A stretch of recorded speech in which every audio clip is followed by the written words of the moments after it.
오늘 우리에게 주신 하나님의 말씀은 예레미야 33장 1절에서 9절까지의 말씀입니다. 예레미야 33장 1절에서 9절까지의 말씀 봉독하도록 하겠습니다. 예레미야가 아직 시위대 뜰에 갇혀 있을 때 여호와의 말씀이 그에게 두 번째로 임하니라. 이르시되 이 일을 행하시는 여호와, 그것을 만들며 성취하시는 여호와, 그의 이름을 여호와라 하는 이가 이와 같이 이르시도다. 너는 내게 부르짖으라. 내가 내게 응답하겠고 내가 알지 못하는 크고 은밀한 일을 내게 보이리라. 이스라엘의 하나님 여호와께서 말씀하시니라. 우리가 이 성읍의 가옥과 유다 왕궁을 헐어서 갈대아인의 참호와 칼을 대항하여 싸우려 하였으나 내가 나의 노여움과 분함으로 그들을 죽이고 그들의 시체로 이 성을 채우게 하였나니 이는 그들의 모든 악행으로 말미암아 나의 얼굴을 가리어 이 성을 돌아보지 아니하였음이라. 그러나 보라, 내가 이 성읍을 치료하며 고쳐 낫게 하고 평안과 진실이 풍성함을 그들에게 나타낼 것이며 내가 유다의 포로와 이스라엘의 포로를 돌아오게 하여 그들을 처음과 같이 세울 것이며 내가 그들을 내게 범한 그 모든 죄악에서 정하게 하며 그들이 내게 범하며 행한 모든 죄악을 사할 것이라. 이 성읍이 세계 열방 앞에서 나의 기쁜 이름이 될 것이며 찬송과 영광이 될 것이요 그들은 내가 이 백성에게 베푼 모든 복을 들을 것이요 내가 이 성읍에 베푼 모든 복과 모든 평안으로 말미암아 두려워하며 떨리라. 아멘. 새해가 시작되었습니다. 우리 가운데 새로움이라고 하는, 각오라고 하는, 계획이라고 하는 것들을 준비하고 시작하는 새해가 벌써 시작된 지 7일, 그리고 오늘이 8일째에 접어들었습니다. 새해가 되면 우리나라는 전통적으로 하는 일이 있습니다. 한 살을 더 먹기 위한 과정인데요. 저희 가정에서도 1월 1일에 다 같이 앉아서 떡국을 먹었습니다. 근데 이 떡국을 먹는 것이 저희 큰아이에게는 아주 기쁨이 되었는지 한 그릇을 더 달라고 하면서 이야기하는 것이, 저는 2그릇을 먹었으니까 이제 2살이 더 먹게 되었네요 라고 이야기했어요. 그 이야기를 들은 둘째 아이가 엄마 나도 더 주세요 라고 이야기하면서 3그릇을 먹을 거라고, 그래서 나는 3살을 더 먹을 거라고 이렇게 이야기하는 아이들의 행복한 모습과 아이들의 그러한 이야기들로 가정 안에서 새로움과 즐거움이 있었던 시간이었습니다. 마냥 즐거워 제잘되는 아이들의 웃음소리에 담긴 그 희망과 그 즐거움과 그 꿈, 그 이야기에 함께하는 어른들의 마음도 즐거워지고 함께 그것을 추억하는 시간들이었습니다. 차이가 조금 있다면, 이 아이들은 아직 작지만 이 아이들이 새해를 맞이하며 준비하며 기대하는 꿈의 크기는 굉장히 큰 반면에, 어른들은 덩치는 커졌지만 새해를 준비하며 기대하며 바라는 소망은 점점 더 작아져 간다라고 하는 것입니다. 이것을 어떤 이들은 철이 들어간다라고 말하기도 하고 세상을 알아가는 과정이라고 합니다. 물론 그것이 우리가 경험한 여러 가지 일들과 또한 우리가 실제적으로 할 수 있는 것들에 대한 판단의 결과로 나타나는 모습이기도 하지만, 지금처럼 새해를 준비하는 이때에는 그래도 우리가 한번 꿈을 꾸어봤으면 좋겠습니다. 나에게 주어져 있는 이 모든 상황과 이 일들이 아니라 내 마음을 설레게 하는 하나님으로부터 주어진 그 꿈, 그것이 내 안에, 우리의 가정 가운데, 우리 성민교회 가운데, 또한 우리가 함께하는 모든 곳에 온전하게 나타날 수 있었으면 합니다. 그래서 이 한 해 가운데 주님께서 주시는 은혜가 경험되기를 바라며, 오늘 말씀은 한 해를 살아가는 방법이라고 하는 제목으로 함께 나누어 보고자 합니다. 오늘의 말씀이 시작되는 1절에는 예레미야의 상황에 대해서 기록해주고 있습니다. 예레미야는 시위대들에 지금 갇혀 있는데요, 그 앞에 나오는 단어가 아직이라고 합니다. 아직 시위대들에 갇혀 있습니다.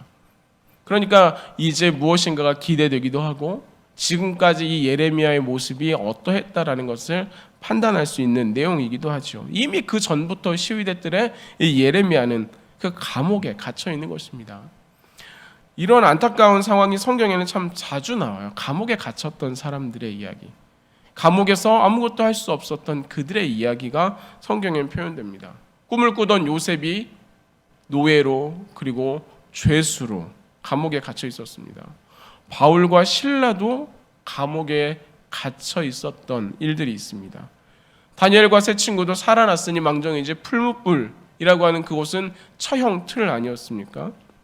그리고 오늘 이 예레미야도 감옥에 갇혀 있는 것입니다. 많은 예언을 했던 그 선지자, 대선지자라고 하는 이 예레미야, 하나님의 말씀과 하나님의 역사가 이를 통해 나타났던 이 예레미야는 왜 감옥에 갇히게 되었을까? 이 아직이라고 하는 단어가 시작된 그 앞으로 넘어가 보면 32장 그 첫머리로 우리는 돌아가 볼 수 있는데요. 거기에는 그가 갇히게 된 이유를 이렇게 설명합니다. 그가 속해 있는 이 남유다라고 하는 이 나라는 현재 바벨론이라고 하는 굉장히 강한 나라, 갈대아 사람이라고 표현되는 그 바벨론과의 전쟁의 자리에 놓여 있습니다. 이 전쟁의 자리에서 유다는 어떻게 하면 이 문제를 타개할 수 있을까? 이것이 그들에게 주어진 최대의 지상 과제였습니다. 바벨론은 그 유다의 모든 성읍들을 둘러싸고 이제 왕을 끌어내기 위해 공격하고 있는 이 상황에 이 유다는 애굽과 아수르를 통해서 어떻게 하면 이 바벨론을 견제할 뿐만 아니라 이것을 해결하고 우리가 더 강한 나라로 나아갈 수 있을까? 이 전쟁의 상황에 전전긍긍하고 있는, 골머리를 앓고 있는 상황이라고 하는 것입니다. 이때 예레미야가 예언하는 것입니다. 남유다에 속한 이 예레미야가 바벨론과 대치하고 있는, 이제 온통 둘러싸여서 다른 방법이 없어 보이는 유다에게 예언하기를, 유다야, 너희는 갈대아인과 싸워서, 즉 바벨론과 싸워서 이기지 못할 것이다. 그리고 왕은 포로로 끌려갈 것이다. 모든 관원들도 다 끌려가게 될 것이고 폐허가 될 것이다. 이렇게 말합니다. 여러분, 이런 말은 언제 해도 좋지 않은 말입니다. 근데 더구나 이 유다가 바벨론과 전쟁하는 그 상황에 이 나라의 선지자라고 하는 예레미야가 와서 멸망할 것입니다. 모든 병사들에게 우리는 질 것입니다. 왕에게 당신은 잡혀갈 것입니다. 라고 말하고 있는 것이죠. 그러니 감옥에 갇히는 것이 너무나 당연합니다. 아니, 갇히기만 한 것은 다행스러운 일이라고 할 수 있습니다. 여러분이라면 이 말을 왕에게 가서 할 수 있겠습니까? 이제 전쟁하고 그렇지 않아도 둘러싸여서 방법이 없는 그 상황에 당신은 이제 멸망할 것입니다. 이런 이야기를 어떤 사람이 할 수 있겠습니까? 한 몸을 정상적으로 걱정하는 그 사람이라면 누구도 쉽게 할 수 있는 이야기가 아닙니다. 그럼에도 불구하고 이 예레미야가 가서 이 이야기를 한다라는 거예요. 예레미야가 이 상황을 몰랐을까? 이 말을 하면 감옥에 갇히게 되거나 혹은 죽게 될 수도 있던 상황을 몰랐을까요? 아니요, 예레미야 20장에는 그의 심정이 너무나 잘 나타나고 있는데요. 7절과 8절에 무엇이라고 말하냐면 사람들이 나를 향해 조롱한다라고 말합니다. 너는 왜 그런 말을 하느냐라고 하는 것입니다. 네가 하는 그 예언의 이야기가 사람들로 하여금 불편하게 한다라는 거예요. 네가 생각하는 그 말들이 굉장히 어리석은 이야기다. 조롱한다라고 하는 것입니다. 비난한다라고 하는 것입니다. 예레미야가 이것 때문에 얼마나 마음이 상하고 힘들어하는지 20장 9절은 마음이 불붙는 것 같다라고 이야기해요. 내가 너무 답답해서, 내가 너무 힘들어서, 내가 이 하나님의 말씀을 선포하고 그들 가운데서 이 일에 대해 이야기하는 것이 어려운 것이에요. 예레미야도 안다는 거예요. 이 이야기를 하면 어떻게 될지를 안다라는 것입니다. 그 상황과 그 어려움, 사람들 사이의 평판, 사람들 사이에 이야기하는 것, 바보가 아니에요. 갇히게 되거나 어쩌면 죽게 될 이 이야기들을 잘 알고 있어요. 그럼에도 불구하고 그가 이 이야기를 행하는 것은, 그것을 가서 말하는 이유는 하나님의 뜻이 거기 있었기 때문에, 하나님께서 그것을 말하기를 원하셨다라고 하는 것이에요. 이 나라가 그 하나님의 뜻 가운데 이렇게 이루어질 것을 알고 있었기 때문입니다. 예레미야가 하는 일, 예레미야가 했던 일, 이 일은 하나님의 뜻을 따르는 일이었고 그것은 동시에 지금 우리가 해야 할 일이기도 한 것입니다. 이런 예레미야를 향해 사람들은 손가락질하는 것입니다. 조롱하고 비난하는 것입니다. 그 대표적인 사건이 하나 더 이어지는데요. 예레미야를 어리석다, 바보 같다, 조롱하며 생각했던 것은 단지 우리만의 판단은 아니었던 것처럼 지금 유다는 바벨론과 전쟁 상황에 놓여 있습니다. 그리고 그 결과는 거의 멸망하기 직전에 놓여 있습니다. 이때 그의 친척 하나멜이 와가지고 나의 땅 아나돗에 있는 그 땅을 사라 이렇게 말합니다. 이제 멸망해가는 이 나라의 땅을 사는 것은 여러분 어떤 의미가 있습니까? 내가 아무리 많은 땅을 가지고 있어도 전쟁에서 패한 이 나라의 모든 국토는 이긴 나라가 가지고 가는 것입니다. 그러면 내가 아무리 비싼 돈을 주고 산 그 땅이라고 할지라도 이제 얼마 가지 않아 남의 것이 되어가는 거예요. 근데 이 하나멜이 와가지고 너에게 이제 기업을 물을 수 있는, 네가 이 땅을 살 수 있는 권리가 있다. 그러니까 이것을 사라 이렇게 말하는 거예요. 이것을 사는 것이 옳을까요? 아니면 어리석은 일일까요? 멸망하는 나라의 땅. 예레미야는 그 땅을 은 17세겔을 주고 사게 됩니다. 정당한 가격을 지불하고 사요. 이것을 사면서 증서를 작성하고 증인을 세우고 이것을 봉해서 제사장 바룩에게 보냅니다. 그리고 토기에다가 보관해서 오랫동안 이것을 가지고 있게 만듭니다. 이유가 무엇입니까? 왜 멸망할 땅을 제 값을 주고 사는 것입니까? 하나님께서 그렇게 말씀하셨기 때문입니다. 내가 아무리 생각해도 이 나라는 멸망할 것이고 이 땅은 이제 곧 바벨론의 것이 될 것이 분명하지만, 그래서 이 땅을 사는 것은 어리석어 보이는 일이지만 하나님께서 말씀하셨기 때문에, 그래서 내 주머니에 있는 은 17세겔 이것으로 한참을 더 살아갈 수 있는, 나의 계획과 나의 뜻을 이룰 수 있는 그 돈이지만 하나님의 계획을 위해 내려놓는 것입니다. 여기에 다른 이유가 붙을 수가 없어요. 다른 이유, 거창한 것을 붙여서 이런 이유 때문에 땅을 샀습니다. 저런 이유 때문에 내가 땅을 구입합니다. 또 다른 이유를 대서 하나님의 말씀이지만 이것은 멸망할 땅이기 때문에 제가 사지 않겠습니다. 이렇게 대답할 수가 없는 거예요. 왜요? 하나님을 믿는 사람이니까. 너무나 당연한 이야기죠. 너무나 당연한 이야기예요. 근데 그럼에도 불구하고 이 사실이 때로는 우리에게 불편함이 됩니다. 하나님의 말씀을 따라 살아가는 것이 옳습니다 라고 말하는 이 이야기가 우리에게 어려움이 되고 두려움이 되고 불편함이 돼요. 선지자니까 그렇게 할 수 있지, 성경에 나오는 사람이니까 그렇게 살아가는 거지, 이렇게 우리는 애둘러서 우리의 피할 길을 만들어낸다는 거예요. 나는 그만큼 대단하지 않아. 우리의 상황에는 어쩔 수 없었어. 여러분, 유다는 바벨론에 갇혀있는 상황입니다. 유다라고 하는 곳을 바벨론이 삥 둘러싸 있는 상태예요. 예레미야는 시위대 뜰에 갇혀있는 상황입니다. 이 상황에 도와주어야 할 친척은 오히려 그에게 말도 안 되는 것으로 땅을 넘겨 이익을 취하려 합니다. 사람들의 생각 가운데 이 예레미야보다는 이 하나멜이 훨씬 더 지혜로워 보이기도 합니다.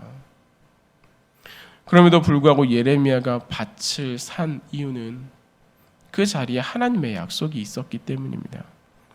그에게 임한 하나님의 말씀은 예레미야야 밭을 사라, 그럼 이 나라가 멸망할 것이야, 그러니까 너는 큰 손해를 보게 될 것이다, 이런 이야기가 아닙니다.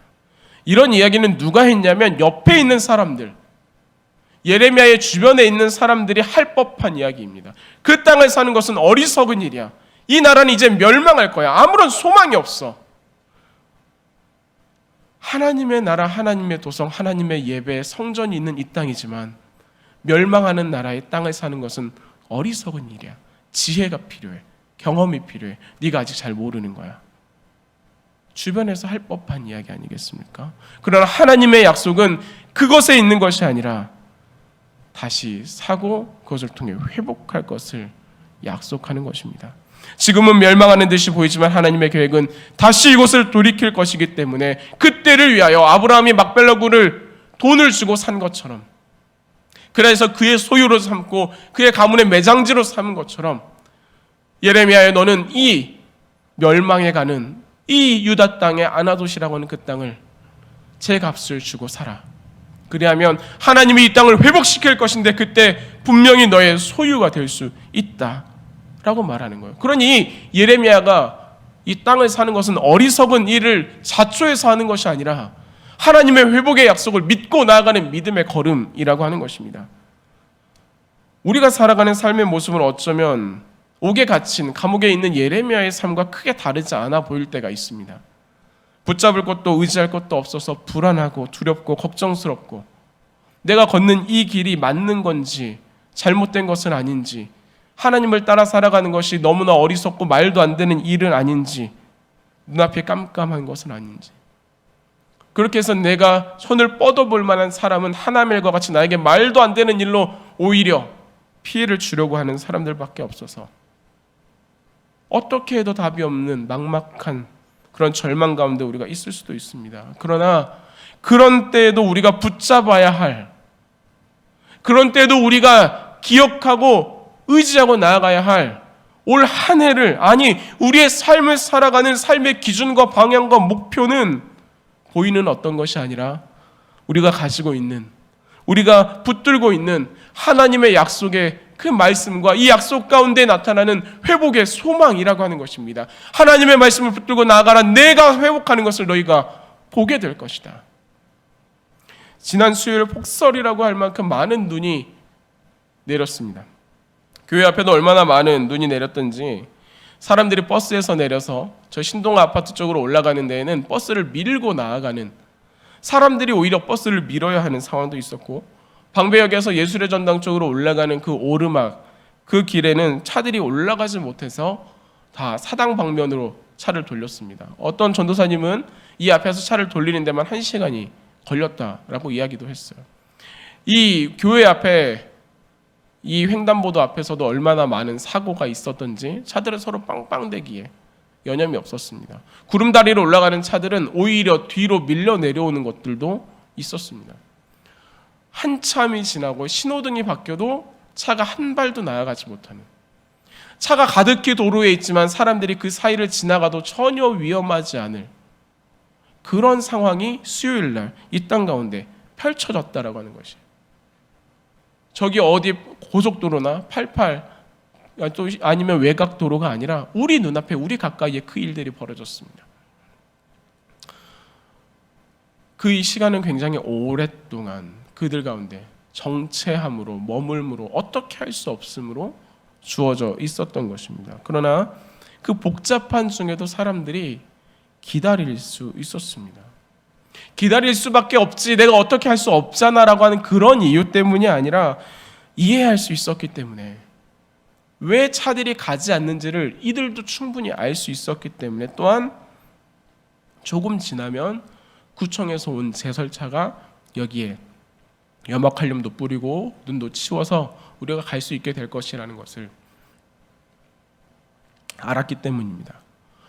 그리고 많은 시간이 지나긴 했지만 결국에는 늦은 밤 시간에는 이 꽉 찼던 도로에는 단 한 대의 차도 남지 않고 모두 각자의 방향과 목표를 향해서 갈 수 있었습니다. 사고가 그렇게 나고 차가 뒤로 밀려 내려오고 한 발짝도 움직이지 못하는 그 절망적인 그 눈 쌓인 길 위에서 사람들의 마음, 그 답답함 가운데 이 길이 뚫릴 수 있게 되는 것은 흔히 말하는 시간이 해결해 준 것이 아닙니다. 시간이 지나면 자연히 해결되기 위해서는 아주 오랜 시간이 지나 날씨가 따뜻해지고 해가 뜨고 봄이 되어 개구리가 울 수 있는 그때가 되어야 이 시간이 해결되는 거예요. 이것을 해결하는 것은 눈이 오면 제설하겠다라는 이 구청의 약속이 이루어졌기 때문이에요. 그 약속을 믿고 있는 사람들에게 이 약속이 이루어졌기 때문에, 그것이 없었다면 아마 그 어제 모든 사람들은 차에서 내려서 도로에 차를 버려두고 제 갈 길로 갔을 것입니다. 아무런 소망도 없고 아무런 기대도 없고 어떻게 방법도 없을 때는 그냥 갔을지도 모릅니다. 사람들에게 차를 가지고 있어, 차를 소유하는 것이 이익이야 라고 말하는 게 아니라 와가지고 이 차를 사시겠습니까? 묻는 사람들이 생겼을지도 몰라요. 현재 남유다는 바벨론 앞에서 아주 절망적인 상황입니다. 지금 예레미야는 감옥에서 아무것도 할 수 없는 상황입니다. 이 상황을 해결하는 것은 시간이 흐름도 어떠한 요행도 아니라는 거예요. 우리가 다시 한번 확인하고 보아야 할 것은 여전히 지금도 우리를 향해 있는 그 하나님의 약속이라고 하는 거예요. 그 하나님의 약속이 선포된 것과 같이 이제 성취될 것이기 때문에 우리가 그것을 붙들어 나아가는 것입니다. 그런데 중요한 것은 이 약속은 아무에게나 주어진 것이 아니라는 거예요. 그냥 가만히 있을 때 그 사람에게 주어지는 약속이 아니다라고 하는 거예요. 하나님께서는 그 방법을 이렇게 말씀하십니다. 예레미야 29장의 말씀인데요. 우리 같이 한번 보도록 하겠습니다. 예레미야 29장 12절에서 14절의 말씀입니다. 너희가 내게 제가 이 말씀을 읽을 텐데요. 여기에서 하나님의 방법이 무엇인지를 그리고 그 결과가 무엇인지를 한번 살피면서 보시면 좋겠습니다. 너희가 내게 부르짖으며 내게 와서 기도하면 내가 너희들의 기도를 들을 것이요 너희가 온 마음으로 나를 구하면 나를 찾을 것이요 나를 만나리라. 이것은 여호와의 말씀이니라. 나는 너희들을 만날 것이며 너희를 포로된 중에서 다시 돌아오게 하되 내가 쫓아 보내었던 나라들과 모든 곳에서 모아 사로잡혀 떠났던 그곳으로 돌아오게 하리라. 이것은 여호와의 말씀이니라. 여러분, 이 희망의 말씀은요, 어떠한 기대치가 있는 사람들에게 주는 그러한 약속이 아닙니다. 이 희망의 말씀은요, 어떠한 능력이 있어서 유망주와 같아서 무엇인가를 바랄 수 있을 만한 그런 사람들에게 주는 것이 아니에요. 포로 가운데 놓인 이 유다를 향한 하나님의 약속입니다. 이 멸망할 만한 자리에 놓인 유다를 향한 하나님의 약속입니다. 이제 머지않아 이들은 바벨론으로 끌려갈 것이고 그곳에서 70년 동안 포로로 살아가야 할, 그들에게 유망한 사람들이라고는, 좋은 관리라고는 다 포로로 잡혀가서 그곳의 문화와 그들의 종교를 배워야 하는, 하나님이 계신가 절망해야 하는 그들의 상황과 그들의 모습을 나타내는 시편 138편은 하나님을 찬양하던 수금을 난 더 이상 연주하지 않겠다. 그들의 조롱거리가 되고 그들을 향해서 놀이개가 되는, 내가 하나님을 예배하는 사람이었는데 이제 세상 사람들에게 내가 조롱거리가 되어서 하나님을 예배하지 못하는, 하나님 그들의 어린 자녀를 통해 복수해 주십시오 라고 절망 가운데 절규하는 이 시편에 나타나는 그들의 이야기와 같이 아무런 소망도 아무런 기대도 없는 절망 가운데 있는 유다에게 주신 약속입니다. 이 약속은 상황과 상태와 전혀 상관없이, 그의 능력과 그가 할 수 있는 어떠한 모습과 전혀 상관없이 하나님을 통해 이루어지는 것입니다. 여기에는 단 한 번도 하나님께서 너희가 그것을 이루어내야 된다라고 말하지 않습니다. 내가 할 것이다 라고 말씀하십니다. 그런데 이 약속을 받는 사람, 이 약속의 수혜자 되는 사람들은요, 그것을 듣고 기대하고 바라고 소원할 때 하나님의 말씀을 나의 상황과 상태와 한계 안에 가두려고 하는 모습들이 있어요. 그 복잡하고 다양한 조건을 내가 만들어서 그것에 합해야만 그것이 하나님의 뜻이고 하나님의 말씀이고 믿고 나아갈 수 있다라고 이야기한다는 거예요. 약속은 그렇게 이루어지는 것이 아닙니다. 내가 짜놓은 틀 안에 들어와야 그 약속이 이루어지는 것이 아니라는 거예요. 하나님의 조건에 내가 부합하면 되는 거예요. 하나님께서 말씀하신 그 조건에 내가 부합하면 돼요. 그럼 그 조건이 무엇입니까? 방금 읽었던 그 말씀, 그리고 오늘 본문 33편에도 나타나는 것처럼 33편 3절에 뭐라고 나옵니까? 너는 내게 부르짖으라 내가 내게 응답하겠고 내가 알지 못하는 크고 은밀한 일을 내게 보이리라. 오늘 말씀 아까 읽었던 32장 12절 거기는 뭐라고 나옵니까? 너는 내게 부르짖으라. 하나님께서 우리에게 요구하는 하나의 조건입니다. 너는 내게 부르짖으라. 아무런 소망이 없는 그 자리, 절망의 자리에 있지만 나에게 부르짖을 때, 하나님께 나아올 때 이 모든 약속이 너희 가운데 이루어질 것을 하나님께서는 말씀하고 있다라고 하는 것입니다. 이 은밀한 일을 너희에게 보여주리라. 이 보여주겠다라는 것은 무엇입니까? 우리가 상상만 하던 것, 나로서는 도저히 꿈꿀 수 없었던 것, 나에게는 아무것도 없는 그것이 내 눈앞에 놓인다라는 것입니다. 내가 경험할 수 없었던 그 일이 이제 경험되어진다라고 하는 것입니다. 아무런 소망이 없던 그 자리에 하나님의 생명이 돋아난다라고 하는 것입니다. 그래서 내가 그것을 직접 보고 하나님의 일들을 경험하고 하나님의 은혜 가운데 나아갈 수 있게 된다라는 것입니다. 이것이 우리를 향한 하나님의 약속입니다. 내게 보이리라. 하나님께서는 3절까지 그렇게 말씀하시고 4절부터 9절에는 이 약속이 어떻게 이루어질지를 자세하게 설명합니다. 이제 멸망하고 아무런 기운도 기대도 없는 이 유다에게 너희를 이렇게 회복시킬 거야. 너희를 이렇게 하나님께서 돌이킬 거야. 이것이 구체적으로 이루어지는 것을 너희들이 보게 될 것이다. 하나님께서는 약속하는 것입니다.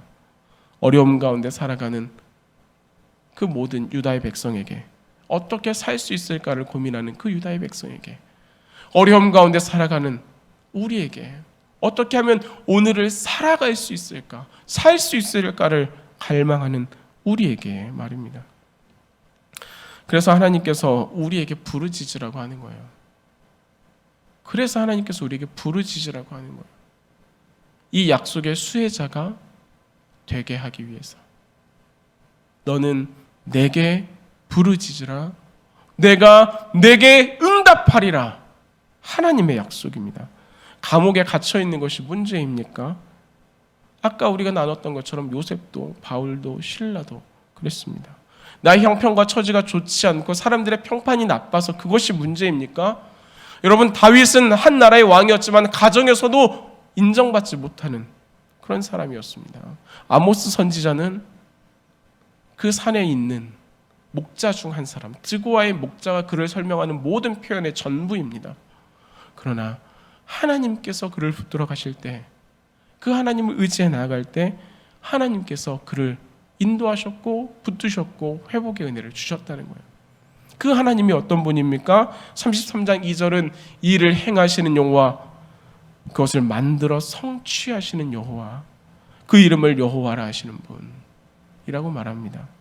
우리의 상황과 상태와 상관없이 하나님께서 행하실 일입니다. 사랑하는 성도 여러분, 우리에게 2021년이 회복의 한 해가 되었으면 좋겠습니다. 이 교회의 표와 같이 거룩한 교회 회복의 은혜로 라고 하는 그 말씀이 이 교회와 우리의 가정과 우리의 삶 가운데 그대로 나타날 수 있기를 소망합니다. 그러기에 우리는 부르짖는 한 해가 되었으면 좋겠습니다. 전심으로 하나님을 구하는 한 해가 되었으면 좋겠습니다. 이것이 우리가 한 해를 시작하는, 한 해를 살아가는, 아니 평생을 살아가는 유일한 방법입니다. 그래서 하나님의 약속, 구하며 부르짖는 자에게 약속하신 그 하나님의 일들이 행함과 성취함으로 나타나는 올 한 해 우리의 가정, 우리의 삶, 우리 성민교회가 되기를 주님의 이름으로 기원합니다. 우리 이 시간 다 함께 찬양함으로 나아가기를 소망하는데요, 우리에게는 두려움밖에 없습니다. 우리에게는 소망이 없을 수 있습니다. 사회적인 상황과 경제적인 이유들이 우리를 두렵게 만들 수도 있습니다. 그러나 하나님께서 우리에게 말씀하십니다. 두려워하지 말라. 내가 너와 함께 하리라. 우리 시간 함께 찬양할 때 이 하나님의 약속을 믿고 이 하나님의 약속을 의지하여 나갈 수 있는 귀한 시간이 되기를 소망합니다.